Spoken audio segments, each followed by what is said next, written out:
Boa noite. O 3-1 de hoje vai discutir o chamado rolezinho, reunião de jovens e adolescentes em shoppings, que nasceu na periferia de São Paulo e se espalhou por outras cidades do país. Com características de bailes funk e pancadões que reúnem milhares de jovens nos bairros pobres, os rolezinhos são divulgados pela internet e têm levado centenas de jovens aos shoppings da periferia.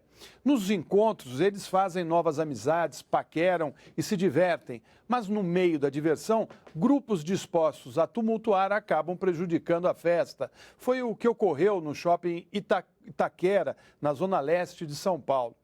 Para conter o corre-corre dos jovens, a PM usou de cacetetes e violência excessiva.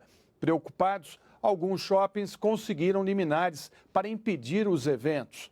A polêmica estava criada. A justiça pode impedir o direito de jovens de ir e vir?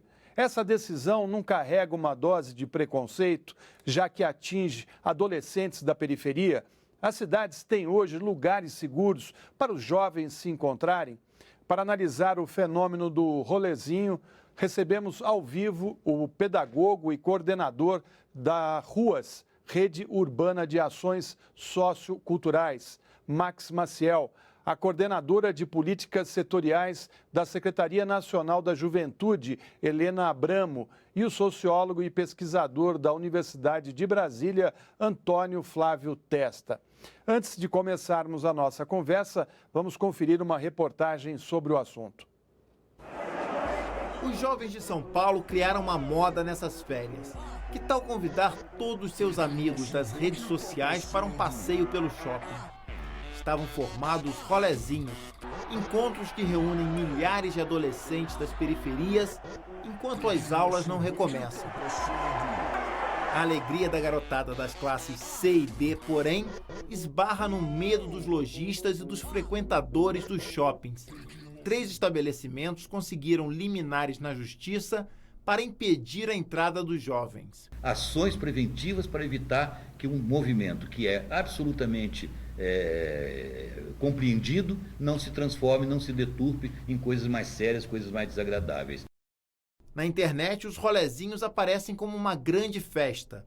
Para quem participa, é uma chance de paquerar, conhecer amigos que só existiam no mundo virtual e, claro, fazer sucesso postando as fotos e os vídeos na rede social. O objetivo é esse do rolezinho, né? Conhecer pessoas novas, curtir, tirar bastante fotos, né? Postar nas redes sociais depois. Não é à toa que o shopping se tornou o lugar ideal para o rolezinho. Os participantes reclamam da falta de espaços públicos para o lazer e utilizam estabelecimentos para circular, porque ali eles se aproximam dos seus sonhos de consumo e das roupas de marcas.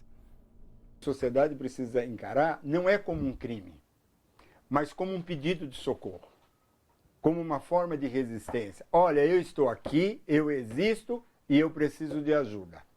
E ajuda para mim, neste momento, para a juventude, é os governos criar políticas públicas na linha da cultura.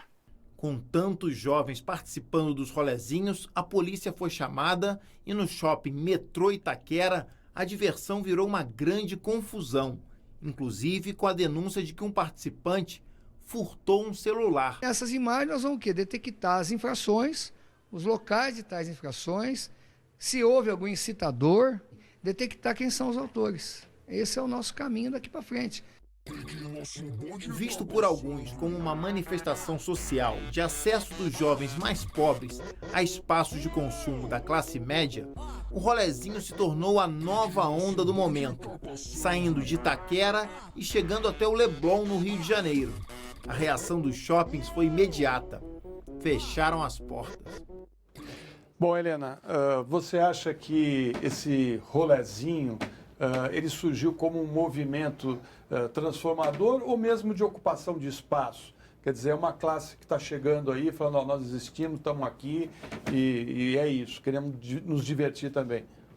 Eu acho que é fundamentalmente isso, né? É um fenômeno social de afirmação de uma visibilidade, da possibilidade de participar de espaços que são da cidade, né?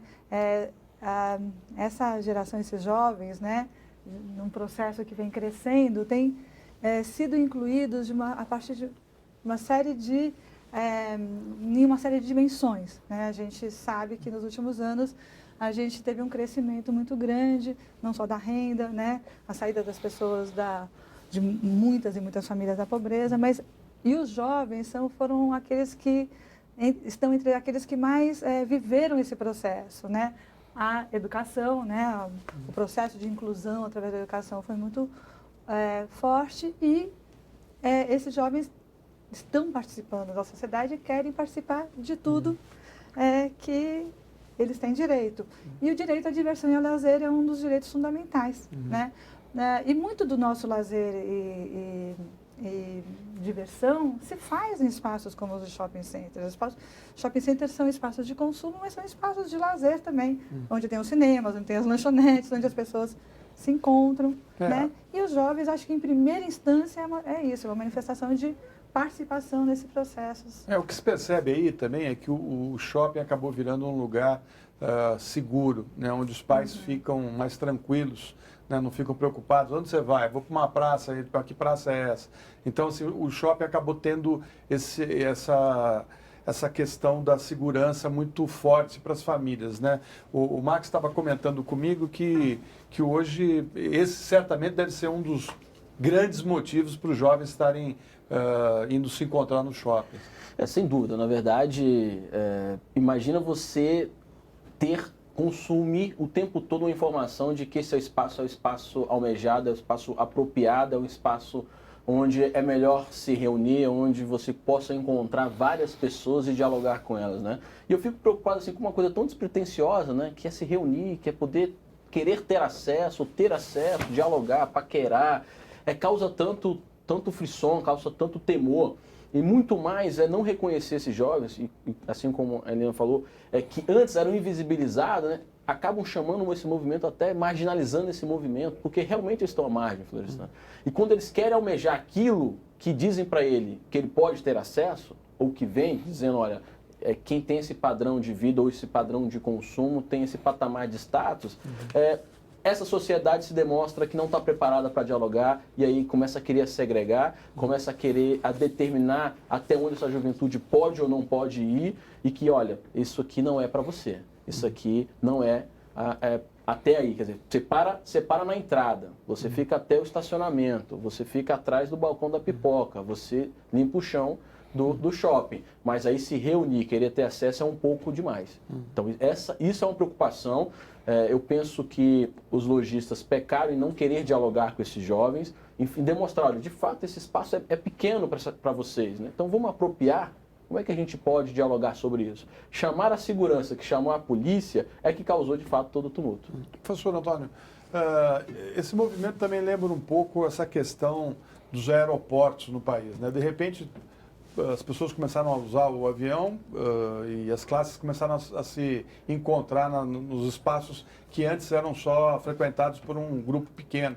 Você acha que o Brasil está vivendo essas contradições? Sem dúvida alguma.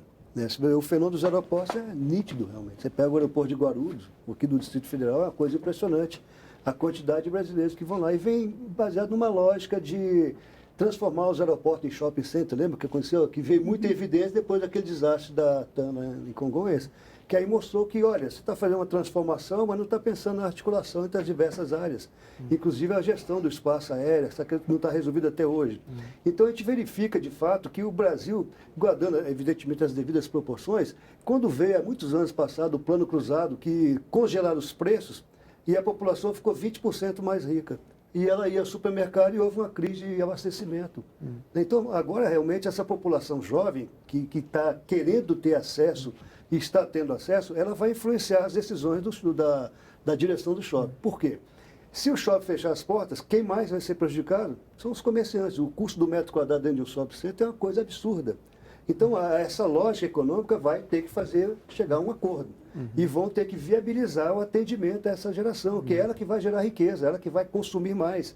Até porque ela é induzida a buscar produtos de grife, ela vai gastar muito do seu dinheiro, porque são caríssimos os produtos no shopping center, e ela quer ter acesso a um lugar limpo, com banheiro limpo, com segurança, né, com ar-condicionado, para poder namorar, conversar. E é uma geração que funciona em rede. Ela tem uma capacidade de mobilização muito acima de todas as outras gerações. E é impossível que a economia abra mão desse grande contingente de consumidores. Agora, vem aí também, né, Helena, a questão do preconceito, né? Porque você vê que há uma reação das pessoas que frequentam esses shoppings, que se sentem donas do espaço, né? E daí eu cheguei a ver alguns depoimentos de pessoas que dizem o seguinte: poxa, esse é o único espaço que nós temos, a gente não pode ir para a rua porque tomaram conta da rua e na rua tem violência, isso aqui é o espaço, querem nos tirar até isso, né? Você acha que vai ser difícil essas pessoas entenderem que o país mudou e que todos têm direitos? Eu acho que é uma demonstração muito clara, né? Como o Max estava falando, a reação, né? Uma coisa é o fenômeno, né? Eu acho que é isso. Existe, claro, você perguntou, é um desejo, jovens iam individualmente, sempre foram, 3, 4, agora essa também é uma vontade de mostrar, de se tornar visível, né? E de participar também de uma prática que foi valorizada, né? Nas manifestações de junho, houve uma valorização das novas formas de participação, de convocação pelas redes sociais. Esses jovens estão mostrando que eles também estão participando disso, desse processo de mobilização através da tecnologia, dessa possibilidade de ser convocado. Então, eles também têm e nesse sentido, é um ato político, no sentido da afirmação de uma visibilidade, uma presença de estou participando da sociedade. E eu acho que é isso, a reação foi principalmente a isso. Tem a reação do medo, né? É um medo que é ao mesmo tempo físico, e isso demonstra que existe uma estigmatização da juventude, né? Os movimentos juvenis falam, há uma estigmatização, há uma criminalização da figura do jovem presente na nossa sociedade. Há um medo de que esse jovem venha provocar, né? Venha provocar tumulto ou, mais que isso, delitos, crimes, né? Venha se apropriar. Então, existe. E acho que é isso. As pessoas que frequentam normalmente esse espaço se sentem ameaçadas. Física, né? Concreta e simbolicamente. Porque tem isso também. Por isso, acho que esse fenômeno é muito interessante, porque ele põe em questão esse debate sobre as classes sociais que a gente está fazendo no país hoje em dia. Porque é um pouco isso. As classes também elas se afirmam pelo status, pelo privilégio. Eu cheguei com meu esforço, posso ter aqui, posso consumir esse espaço seguro, limpo, bonito. Se vem uma pessoa que não faz parte desse universo, ele pode desqualificar esse espaço. Não, aí então, tem essa questão, por exemplo, eu citei reação negativa. No começo do programa, né, Max? Eu falei do pancadão e dos bailes funks, que convivem também com a violência policial, né? Só que longe das câmeras de televisão, porque muitas vezes são chamados por vizinhos que estão incomodados com o barulho, né, e a polícia já chega batendo e jogando bombas e tal. Você acha que existe um preconceito forte ainda, difícil de ser extirpado na nossa sociedade? Não tenho dúvida, Florestan. O mesmo discurso que se faz hoje foi o mesmo discurso que uma classe dominante usou para poder, há mais de 300 anos, escravizar os negros. Determinar que existe uma classe inferior ou que existe um patamar de sociedade inferior que só pode chegar a determinados espaços, né? O seu lugar na senzala e não na casa grande. Acontece que um país igualitário, justo, não pode permitir essa ação. E eu vou dar um dado, por exemplo. O que passou na matéria, nenhum shopping conseguiu comprovar um tumulto de fato. Houve uma possível furto de um celular. Mas eu gostaria de dar um dado, que nesse país morre por ano 25 mil jovens. Eu não vejo nenhuma comoção nacional por esses 25 mil jovens que morrem por causas externas, aí arma de fogo, pela violência, porque estão aleijados de grande parte desse processo. O Brasil vem vivendo um boom populacional jovem, que talvez seja único na história. A 2030 começa a decair essa curva, e nós não estamos preparados para essa população agora. E de fato é isso. Quer dizer, começamos uma população jovem que está alheio na sua própria comunidade de uma série de garantias de direitos, começa por ali. Ele começa a querer almejar outro espaço, e eu não estou falando só, rolezinho shopping, acontece. O problema foi que não foi qualquer shopping. Foi no shopping da classe alta, média paulistana, que não queria reconhecer aqueles como pertencentes daquele lugar. E aí, olha, bacana, eu não quero ficar nesse espaço. O professor discordou aí, professor? Eu acho que esse argumento tradicional de luta de classes, de preconceitos, já não bate mais. A minha lógica de raciocínio nisso aqui, eu acompanho muito o problema de juventude, se ela tiver poder aquisitivo, ela tem acesso. Ela tem que ter uma boa educação. Existem vários estudos antropológicos do Park Underhill, que é um dos maiores especialistas em shopping center, a magia do shopping, vamos às compras. Ele veio ao Brasil e ficou impressionado de ver. Os brasileiros se enfeitam para ir ao shopping center. Existem teses de mestrado, feito também na universidade, mostrando que os pobres tinham vergonha de entrar em shopping center porque achavam que aquele é um ambiente muito limpo. Até induzia essa ideia de shopping popular. Então, o preconceito existe, realmente, mas ele é rompido à medida que a pessoa tem educação e tem poder aquisitivo. Eu duvido, Florestan, duvido que essa garotada chegando no shopping, pode ser no Iguatemi, aqui em Brasília, pode ser no Morumbi, lá em São Paulo, em qualquer um, com dinheiro, vocês não vão ser bem aceitos. Isso não tem a menor dúvida. Esse preconceito ele acaba porque é lógica econômica. Se o shopping você não arrecadar, ele quebra. A gente viu no Rio de Janeiro, no movimento de julho, o prejuízo para o comércio foi de mais de 100 milhões de reais. E quem perdeu foram os comerciantes, porque não tem seguro para vandalismo, não tem seguro para depredação. Então, o problema da sociedade é incluir cada vez mais pessoas. E você vai rompendo com o preconceito. Temos que investir maciçamente em políticas de juventude, dando condições a eles de terem mais acesso com qualidade. Eu acho que é mais nessa linha. Tá certo. Bom, nós vamos fazer aí um pequeno intervalo e voltamos em instantes para continuar nosso debate sobre os rolezinhos. Até já.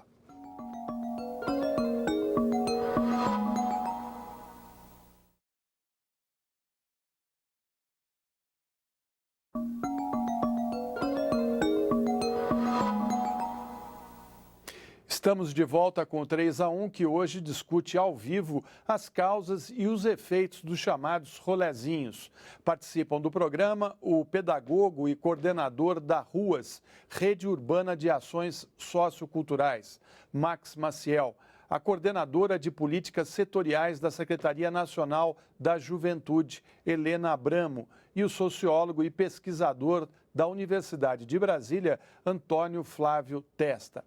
Vamos ouvir o sociólogo Renato Meirelles, sócio-diretor do Data Popular, Instituto de Pesquisa especializado em consumo das classes C e D. A gente identificou nas pesquisas do Data Popular 2 pontos em comum entre as manifestações de junho e o fenômeno dos relozinhos. O primeiro fator é a utilização da internet como ponto de encontro, como canal de organização. O segundo fator que ficou muito claro é de que não existe mais espaço para uma sociedade dividida. Tanto os jovens que estavam nas ruas ocuparam todos os espaços que achavam que tinham direito de ocupar, como os jovens presentes do rolezinho se sentem no direito, e de fato têm esse direito, de andar e consumir e gastar o seu dinheiro onde bem entenderem. Nós procuramos durante a pesquisa reparar como é que estava vestido esses jovens dos rolezinhos. E a gente viu que estava vestido com um boné importado, tênis de primeira linha. E aí a gente perguntou para os jovens onde eles compravam essas roupas. E eles compravam nos próprios shoppings em que eles estavam organizando o rolezinho. Ou seja, não é muito inteligente por parte do shopping center falar para um público consumidor que movimenta 130 bi por ano que naquele lugar ele não é bem-vindo. O consumo e as marcas passam a ter uma relevância simbólica muito grande para a classe C. Usar roupas de marcas faz com que diminua o preconceito que o restante da sociedade tem sobre essa camada da sociedade. Essa história de ter 2 Brasis, o Brasil dos ricos e o Brasil dos pobres, não serve para os manifestantes de junho e também não serve para quem organiza os rolezinhos. Você concorda, Helena? Eu concordo que não é possível tolerar mais esse comportamento baseado na desigualdade, né? De vedar espaços, né, de circulação, mas eu acho que a gente ainda tem que fazer um processo de superação. E é uma discussão que envolve uma disputa de valores, de regras também, né? Eu acho que a conotação, né, desse conflito está sendo dada exatamente pela reação das pessoas, né? Ele não está colocado né, assim, isso, digamos assim, a interpretação final desses acontecimentos vai ser dado muito pela reação das pessoas. dos comerciantes, dos diretores do shopping, da segurança, da polícia militar, das autoridades que garantem ou não garantem o direito desses jovens participarem. O professora gostou da entrevista aí? Sim, eu tinha acompanhado já uma pesquisa do Meirelles sobre o movimento de junho. E ele mostrando, perguntando, a sua vida melhorou nos últimos anos? A totalidade melhorou muito. Entendeu? Quem é o responsável? Eu. Por quê? Porque eu ralei muito. E depois, Deus. Deus me ajudou muito e eu tive sorte. Governo, 2%. Entendeu? E esse jovem que reclama, ele não reconhece o esforço que é feito. Entendeu? Há, de fato, uma dicotomia muito grande, uma contradição enorme. Acho que vai chegar a um acordo. E esse é o início de um grande processo, não tem a menor dúvida. Né? A economia não pode abrir mão dessa imensa população que vai ser consumidora e que vai gerar riqueza. Já é. Então, mas ela vai ser mais ainda, à medida que os shoppings vão ter que oferecer isso. Agora, eu duvido que você entrando em grupos, em qualquer ambiente, pode ser um grupo de pessoas de terno e tudo mais, em ambientes privados, que vai chamar a atenção, vai tumultuar. É difícil isso. Né? Aí alguém falou assim, roubaram um telefone. Não foi nada aprovado. Mas teve um deputado também que mandou parar um voo, alegando que dentro do voo roubaram o iPad dele. E todo mundo teve que se submeter à Polícia Federal, uma triagem louca, e depois não acharam o iPad, estava na casa dele. Né? Então, essas coisas são problemas, realmente. Eu acho que o rolezinho vai dar um grande ensinamento. Depois eu quero voltar com essa história do coletivo, porque eu tenho uma história boa. Eu queria ver o Max, o que ele achou aí do Data Popular. Eu conheço as pesquisas do Data Popular, do Meirelles, assim, eu só fico preocupado em a gente ficar vendendo ou acreditando numa sociedade simplesmente baseada no consumo. Tanto a manifestação de junho quanto agora, ao mesmo tempo que a juventude e a população negava o Estado, pedia mais Estado. E a ausência simplesmente é essa. Né? Imagina quando essa galera toda quiser ocupar os teatros. Vamos fechar os teatros? É isso. Quando essa galera toda quiser ocupar o centro das suas capitais, aí vão delimitar um muro, uma distância e uma quilometragem específica para essa galera vir, eu quero acreditar numa sociedade onde, independente do grupo que for, ele possa ter acesso em qualquer lugar, sem ser discriminado pela forma que veste, pela música que escuta, pela forma que se fala, ou pela classe social, ou a condição financeira que ele venha. Isso é um país sério, isso é um país justo. O que acontece é isso, a sociedade não está preparada, esses shoppings não estão preparados. O professor falou bem, não é salutar negar esse jovem o acesso. Quer dizer, e aí? Se fosse o dono do shopping, eu faria um festival de funk. A primeira coisa que eu faria é fazer um festival de funk, reunir todo mundo, trazer os artistas principais e abrir a porta. Isso não é feito. Também não é negar um espaço pelo outro. Não é querer também que, vamos botar agora um monte de praça na comunidade para que vocês fiquem aí e não venham para cá. Não é isso. A questão da praça na minha comunidade é um direito que eu tenho. Né? E também de ter acesso ao espaço, ao shopping também. Bom, eu falei agora há pouco aí da questão desses movimentos em grupos, né? Eu queria lembrar que lá em São Paulo, o pessoal da Faculdade de Direito do Largo de São Francisco faz a peroada, né? Que é uma algazarra pelas ruas e prejudica, às vezes, o comércio. E tem também o pendura, né? Quando eles entram nos restaurantes e penduram as contas e tal. Mas a reação não é uma reação contrária. Todo mundo acha que aquilo é uma tradição que tem que ser respeitada e tal. Não está havendo um certo exagero por ser realmente de uma classe mais baixa? Sim, é possível que sim. Eu acredito que é possível e tem que ser rompido isso. Mas há casos também de pendura aqui que não conseguiram fazer a pendura. Eu conheço casos que tentaram dar um bypass lá, chegaram, fecharam, vocês vão ter que pagar. Porque nós somos advogados, que vocês estão dando um calote. E quem vai pagar é o garçom, é o cozinheiro, quem vai ter que assumir o prejuízo. Então, essas coisas têm que acabar nesse país. Né?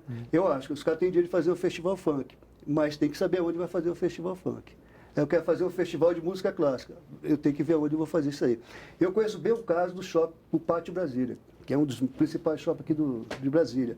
Ele só conseguiu se viabilizar quando ele mudou toda a estratégia. Entendeu? E abriu para a população frequentar ali dentro, a praça de alimentação, fazer os festivais, a época de Natal, Feira do Livro, tudo isso aí. Aí começou a atrair uma quantidade imensa de pessoas que começaram a comprar, a consumir. E acabou o preconceito. É nesse sentido que eu estou colocando. Agora, sim, ele tem problemas. É um shopping que de vez em quando a pessoa sai do cinema, sai correndo e suicida. O índice de suicídio lá é grande. Botaram uma tela para poder tentar coibir esse tipo de coisa. O que acontece com as pessoas no shopping? Tudo isso aí é importante ver. Eu acho a questão do shopping, discriminar o acesso, não é justo, não é legal. Mas também há um preconceito grande quanto à segurança patrimonial.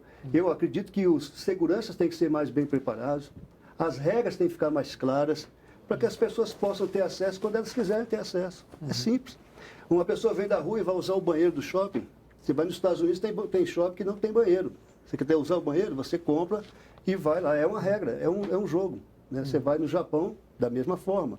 Então, aqui no Brasil, nós estamos vivendo esse boom do consumo, que é uma estratégia. Durante 500 anos, o brasileiro não teve acesso ao consumo. Então, agora, essa coisa toda aí, vamos ver até onde isso vai. O consumismo é uma grande doença. O consumo é que mantém a economia. Helena, o que a Secretaria tem feito aí nesse sentido de tentar ajudar os jovens a encontrarem seus espaços? Então, acho que em primeiro lugar, acho que a gente está tentando atentamente entender, porque entende que isso faz parte de um processo que tem também sido afetado pelas políticas públicas e que a nossa responsabilidade tem a ver com isso também. De que maneira as políticas públicas estão contribuindo para a conformação desses fenômenos, né? Então, como eu disse, eu acho que vou aproveitar para fazer um aporte. Nós acabamos de fazer uma pesquisa sobre juventude. Aliás, fizemos em maio, a pesquisa foi em campo em maio, um mês antes das manifestações de junho. E quanto a essa relação, essa mesma percepção de que os jovens têm de que a situação melhorou, que o país melhorou, só que nós tivemos uma diferença em relação à pesquisa que o Meirelles fez, que nós fizemos uma pergunta que tinha 3 dimensões. E a gente perguntava o que é importante para você melhorar de vida, e ele falava, meu esforço pessoal. A gente perguntava o que é mais importante para a garantia dos seus direitos. E eles responderam as políticas públicas.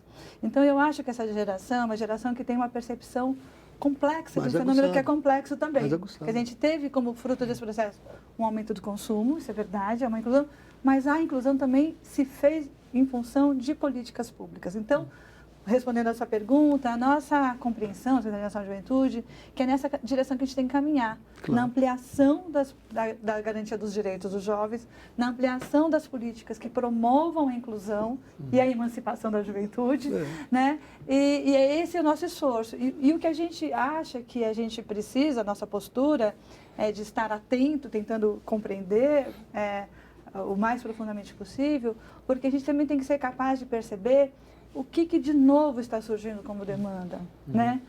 A gente foi uma conclusão, né, em relação às manifestações de junho, de que os jovens diziam que não havia uma negação do que o Estado estava fazendo, mas que é preciso fazer mais.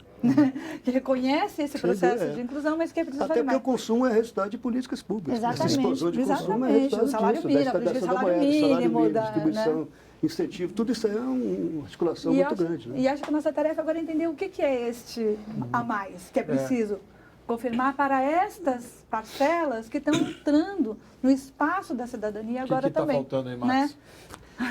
Na verdade, viver a cidade, ter acesso à cidade, direito à cidade. Né? Como o professor disse, essas políticas públicas que mudam na ponta, no meu bairro também ter escolas eficientes, um transporte público eficiente, uma saúde eficiente, uma cultura do teatro, uma cultura musical, uma cultura, enfim, a diversidade, respeitar essa diversidade. Eu vejo isso, assim, na massa, infelizmente, isso não tem sido consolidado. Há uma dificuldade política, principalmente dos municípios, que tem alguns muito fragilizados, em conseguir dar a resposta automática. Eu conheço municípios que a praça é o grande palco de concentração. Agora você imagina limitar essa praça. Não pode, é isso mesmo, nós temos que discutir qual é a regra dessa praça. Aí eu concordo, então vamos discutir a regra disso. A gente não pode limitar esse tipo de espaço ou limitar esse tipo de ação. Eu vou contar um caso interessante, que foi o do Museu Nacional aqui em Brasília. O Museu Nacional aqui em Brasília é um espaço mal utilizado externamente. Na verdade, a comunidade, os jovens vão para lá frequentar por usar. E um dia estava acontecendo uma batalha de MC, uma batalha de rima de MC, era à noite, e a energia acabou, ficou escuro, e veio um camburão de polícia. Qual a primeira reação do jovem? Vai dar pau para todo mundo, vai bacu para todo mundo, vamos desmembrar. O policial chegou e perguntou o que está acontecendo. Não, estava simplesmente fazendo uma batalha de rima aqui, estava interagindo. O que foi? Vai acabar por quê? Não, porque a luz acabou. O policial pegou o rotolite dele, virou, ligou e falou assim, não, continua. Pode continuar. Que bacana. Isto é o exemplo de que a gente respeita. Fala, não, isso é um caso raro, né? Em vista disso, mas esse é um exemplo de que é assim que teria que ser. Não, cara, tem que garantir o acesso, poxa, livre, aberto, né? Então a gente espera isso, né? A dificuldade é justamente que isso na ponta demora muito. Tem demorado-se muito nisso. E o jovem, hoje, que é ligado em rede, ele é que nem um Twitter, 140 caracteres. Agora eu vou dar tempo para soltar A impressão que dá também é a seguinte, que a sociedade avançou mais do que os próprios governantes. Né? Assim, a ideia que me dá é a seguinte, os prefeitos, os governadores e tal, estavam acostumados a fazer as coisinhas ali, que dá, faz. De repente, a sociedade saiu para a rua e falou, é o seguinte, cara, eu não quero mais, eu quero rapidez nisso aí, eu quero logo e tal. É isso, professor? É isso mesmo. Se você olhar os mais de 5 mil municípios brasileiros, tem uma dificuldade imensa de recurso, de fazer reforma de infraestrutura, construir salas de cinema, de teatro. Tem uma medida provisória que estimulou o cinema em casa, né, foi aprovado. O Brasil tem menos de 1.200 salas de cinema. A maioria foi comprada pelas igrejas. E as que tem estão no shopping E center. os shopping center, caros, custa caro você. Teatro. Né? Então, vai chegar um momento que essa juventude vai querer. E as prefeituras vão ter que dar solução para isso. Mas elas vão ter que ter recurso. Então, veja, o problema é político. Vai ter que negociar com os vereadores, vai ter que os movimentos da sociedade nos municípios vai pressionar para ver uma reforma de infraestrutura. Não é só aquela grande reforma de infraestrutura que a gente está vendo por conta da Copa do Mundo, das Olimpíadas. Não, do lazer, da cultura, das pessoas poderem sair à praça. A cidade começa com a praça, né? Desde a primeira. Né? A praça é muito importante, é o grande locus. Agora, se aliás, essa praça acho que os rolezinhos começaram nas praças. Na praça, né? E eles tendem a voltar para a praça. Esse fenômeno dentro de shopping center, isso aqui eu acho que é uma, sabe, aconteceu, daqui a pouco passa. Eu me lembro que aqui no Brasil os caras marcavam pela internet, briga no parque da cidade, lá 100, 150 pessoas. Aí a polícia via também, chegava lá, não pode brigar não. Estava acertado, gangue de cá, gangue de lá, passou. Isso tudo passa, né? Vai ter que chegar a um acordo. Agora, as grandes reformas para viabilizar o acesso à cultura, à educação, ao lazer, isso a sociedade vai cobrar e vai ser uma cobrança muito radical. O seu rolezinho era onde, na sua juventude? Eu ia brincar quando era menina aqui, quando surgia a rodoviária, eu ia subir escada rolante, descer. Aqui em Brasília não tinha shopping, a gente ia para os clubes, clube vizinhança 109 ali, era uma coisa fantástica. A gente andava a pé até não poder mais, procurando festinhas no W3, nas casas, era um outro mundo. Né? Mas de repente começou a vir essa coisa do shopping center, tudo muito longe também. Depois surgiu o Correio Nacional aqui, aí já começa a ter um acesso por conta da rodoviária, uma quantidade imensa de pessoas. Mas se você olhar, Brasília tem mais de 50 parques. Né? Por que as pessoas não frequentam tanto os parques? A segurança nos parques. Você, Helena, ia dar rolezinho aonde? Então, a gente ainda tinha cinema de rua na minha adolescência. Cinema de rua, né? A gente tinha o Cine Biju em São Paulo, né? A gente se encontrava muito na frente do Cine Biju, que agora foi revitalizada. A Praça Roosevelt foi uma reocupação. E eu acho que, né, concordando, eu acho que a gente tem muito o que fazer, mas a gente tem que criar muito espaço de lazer, de encontro, de cultura. Essa é uma demanda permanente dos jovens, né? E dos grupos que se manifestam também, né? Agora, a gente só precisa tomar um cuidado, porque eu acho que, aprendendo com as manifestações, né? Eu concordo com você, é assim mesmo, a sociedade tem que sair na frente e demandar e cabe a nós ver a maneira de responder.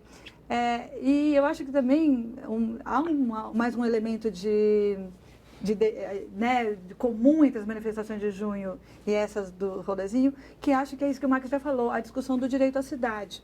Então, assim, o que a gente não pode é, às vezes, cair em soluções que já parecem fáceis, que é, por exemplo, vamos, então, construir espaços para os jovens lá, na periferia, para que eles fiquem lá e não incomodem. Não é isso que ninguém está propondo, ainda bem, Helena, né? Bom, eu vou ter que fazer mais um rápido intervalo. A gente volta em instantes com nossa conversa sobre a juventude brasileira. Até já.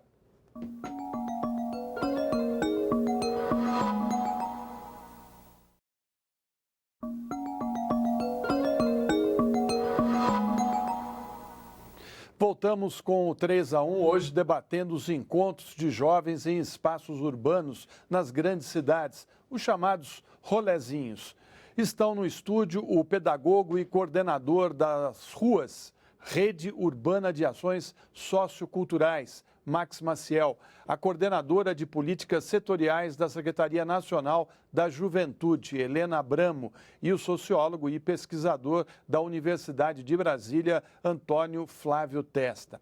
Vamos assistir agora uma matéria sobre protesto que aconteceu no dia 11 de janeiro contra o racismo e o preconceito nos shoppings. Os gritos de ordem e a faixa em inglês exibem o protesto dos manifestantes contra o preconceito e o racismo em shoppings.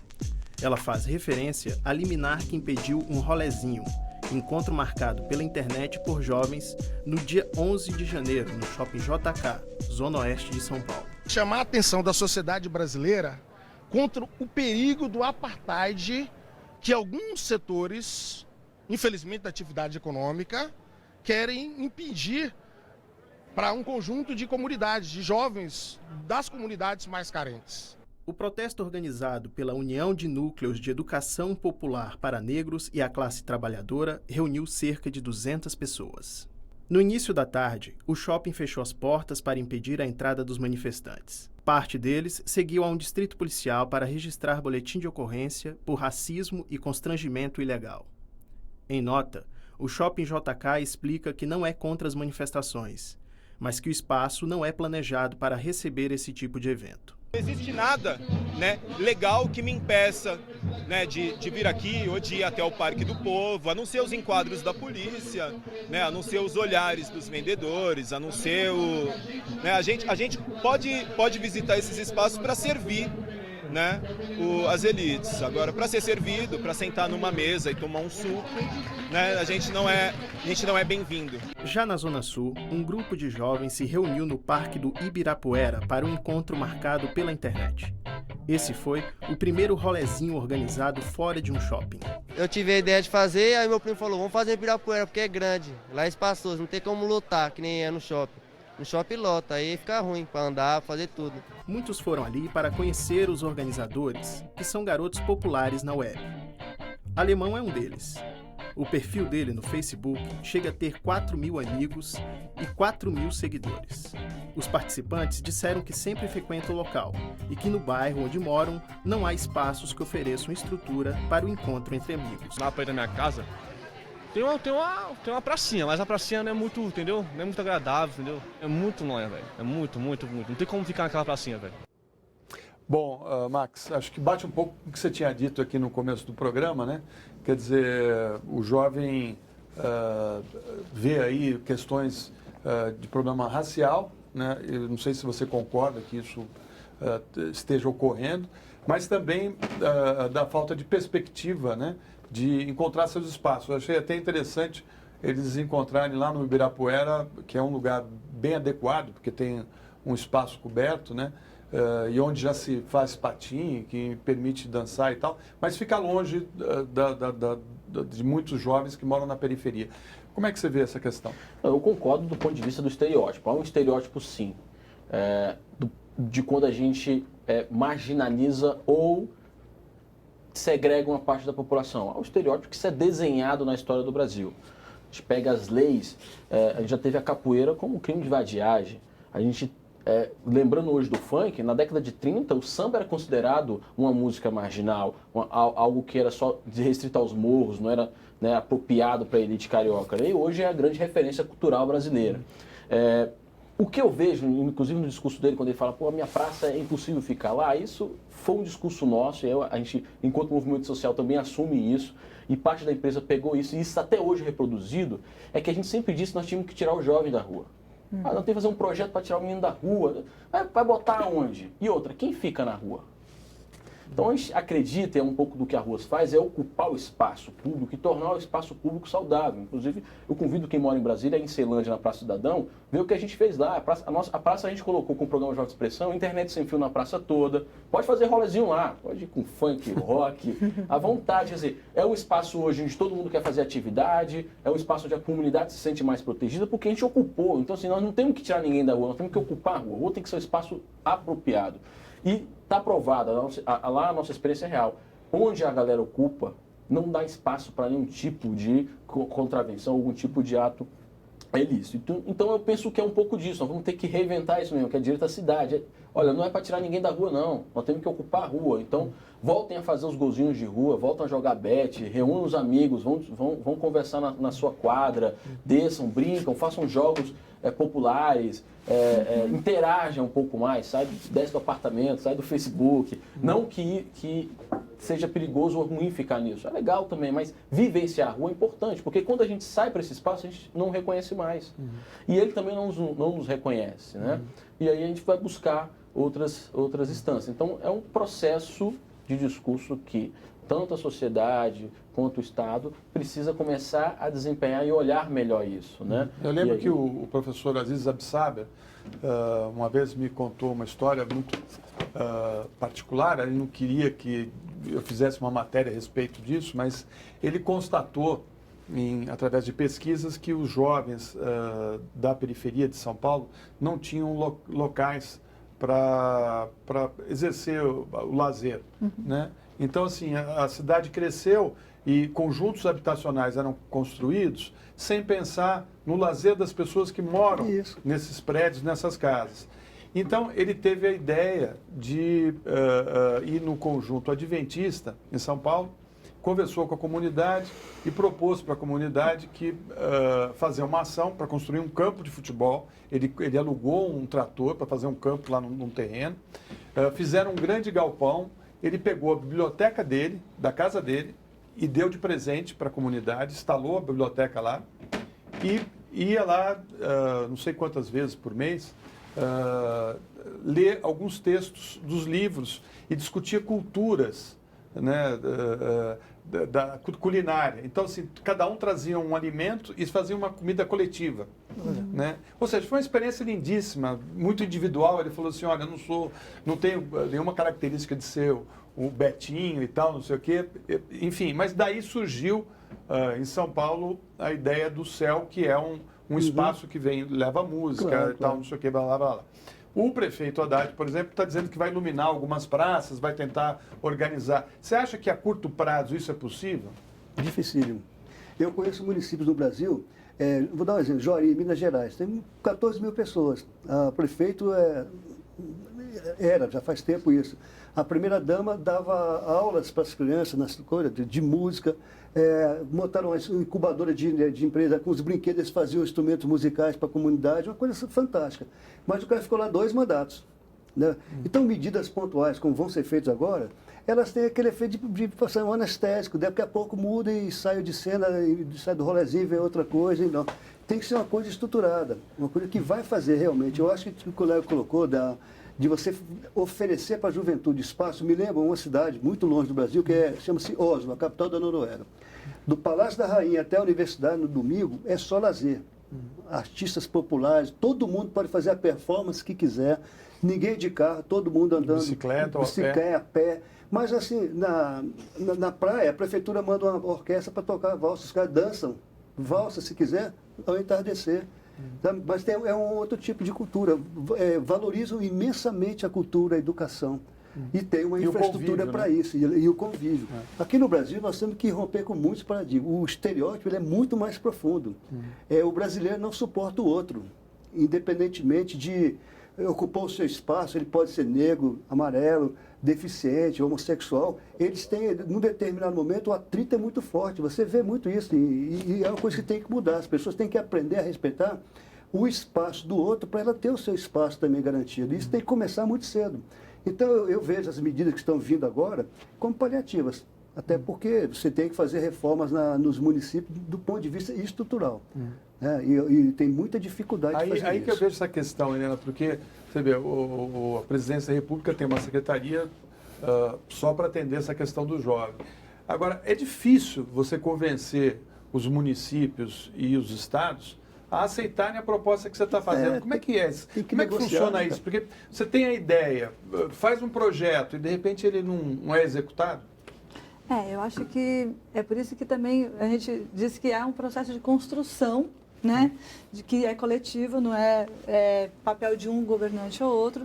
Mas no Brasil a gente tem tido já um processo que vem pelo menos desde o início dos anos 2000, de colocar que deve haver uma agenda de políticas para a juventude. Só que ela tem um tempo de construção. Claro. A Secretaria Nacional de Juventude está muito feliz, porque acaba de comemorar digamos assim, um ganho que foi a aprovação de um estatuto que define direitos da juventude. E entre esses direitos, né, não são só os direitos à educação, é o direito à educação, é o direito ao lazer, é o direito à cultura como direitos fundamentais que a sociedade deve garantir aos jovens, né? Então, a gente acha que você tendo uma agenda ampla, né, o direito à cidade, está no Estatuto também, e o que eu acho que é importante também, que acho que discordando um pouquinho do professor, é que eu acho que eu não vejo, eu acho que a gente encontra nas práticas sociais dos jovens, inclusive das periferias, proposições, né? Práticas em que isso pode ganhar espaço. Então, por exemplo, em São Paulo, estava pensando que você estava falando da experiência do professor Aziz Absaber. Em São Paulo tem uma política pública municipal que se chama VAI, que é exatamente de apoio aos projetos de grupos culturais de jovens da periferia que fazem isso, que, por exemplo, pegam um campinho e fazem ali um cineclube que todo sábado funciona, cada um traz sua cadeira, senta e vê. E ocupar um espaço público, uma atividade de lazer, né? E que promovem espaços de encontro a partir daí. E isso também, a partir disso, eles também conseguem formular demandas mais explicitamente, que eu acho que é desta maneira, né? Com propostas, com a definição de diretrizes, com ação governamental, com investimento. E aí não pode ser que fica o rabinho do orçamento para a cultura, porque você...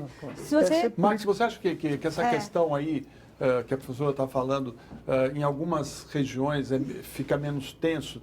Por exemplo, cidades beira-mar, né, onde o jovem pode ir para a praia, é diferente? Olha, eu não vivo numa cidade como essa, mas a experiência que a gente tem rodando no Brasil tem sim uma tensão social. Não deixa de ter atenção social lá, até que a gente tem mais espaços democráticos onde há uma interação maior. Né? Por exemplo, a gente pega Brasília como referência, se você pega BH, São Paulo, Recife, a periferia e o centro estão muito próximos, né? Essa interação ali acontece, apesar de ter algum tipo de, como o professor falou, de choque. Em Brasília não, né? Quem está na capital não consegue ver em volta dela nenhuma interação desse sentido. Dialogando com o que a Helena diz, por exemplo, eu visualizo a escola como um papel fundamental nessa estratégia. Eu não estou falando só do papel educacional, mas como estrutura. Em muitos desses municípios, inclusive a Beira-Mar, a escola às vezes é o único equipamento público naquela localidade. E o que acontece é que o jovem que às vezes estuda de manhã, ele não consegue acessar aquele espaço à tarde, porque olha, aqui não. Aí ele vai para esse espaço, que é a rua, que todo mundo diz que ele tem que sair de lá. Aí ele vai para onde? Então, ele também fica meio que acuado. Eu vou ficar trancado dentro de casa? Eu não quero. Eu quero interação social, quero dialogar. Então eu vejo que as escolas têm que ser esse palco também de ponto de cultura, esse palco de convergências no final de semana, um espaço que possa dialogar, que possa aprender com seus erros e acertos, né? Isso independente do local. Obviamente que locais São Beira-Mar, a gente tem um atrativo maior para isso, né?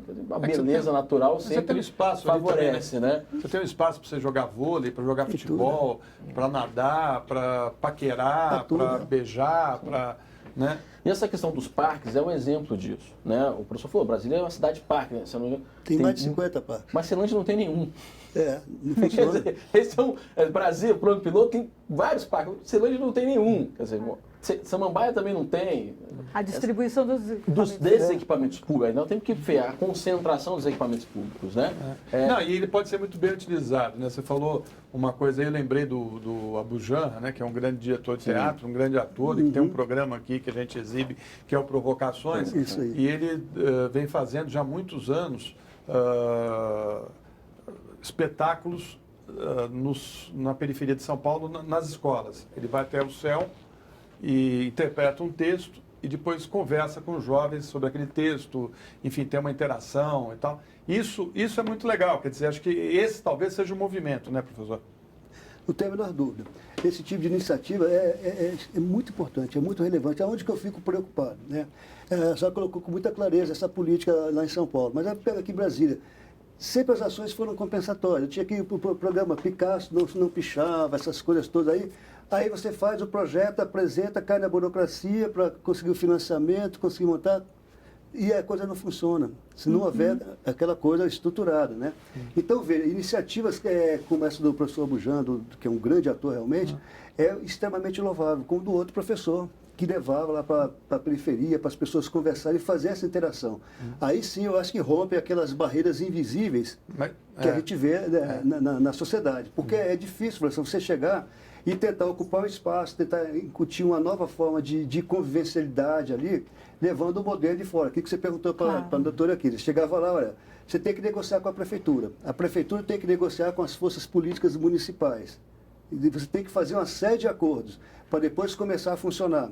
Né? Então, e há uma dicotomia muito grande entre a lógica do município e a lógica do governo federal, que tem a visão do todo e tem recursos, supostamente, para poder financiar aquilo. Mas aí começa essa burocracia, essa dificuldade de fazer as coisas acontecerem. Aonde que eu vejo com um olhar um pouco crítico é exatamente isso no Brasil. Você coloca muitas iniciativas fantásticas, mas elas vão até um ponto depois reflui. Acho que o colega colocou com a saída. As escolas têm que ser transformadas, têm que ser reinventadas nesse país. Eu trabalhei aqui em Brasília muito tempo dando aula em escola. A minha matéria era gangues. Falou da sua tese, eu trabalho para o programa da Unesco, para avaliar o problema dos professores. Tá? Então, as escolas são cadeias hoje. Sim. Tem muros, né? Muros, né? Muros, grades, jaulas. Então, como é que pode? Então, muita coisa vai ter que mudar, né?